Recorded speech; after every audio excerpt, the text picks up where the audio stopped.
Sisters and brothers of America,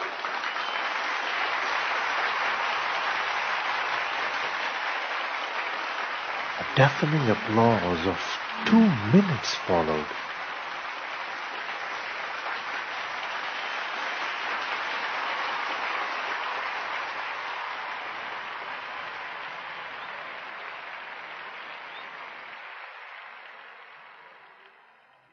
it fills my heart with joy unspeakable to rise in response to the warm and cordial welcome which you have given us.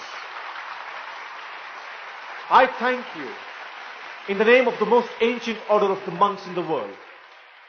I thank you in the name of the mother of all religions.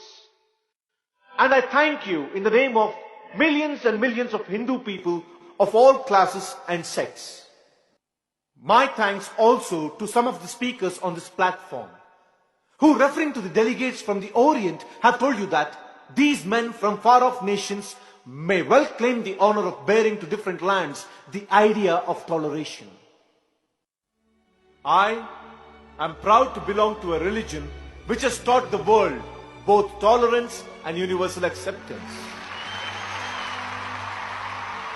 I will quote to you, my brethren, few lines from a hymn which I remember to have repeated from my earliest childhood, which is every day repeated by millions of human beings. As different streams, having their sources in different places, all mingle their water in the sea.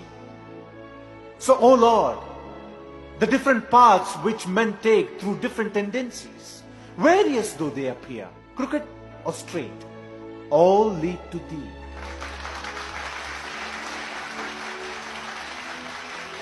I fervently hope that the bell that tolled this morning in honor of this convention may be the death knell of all fanaticism, of all persecution with the sword or with the pen, and of all uncharitable feelings between persons wending their way to the same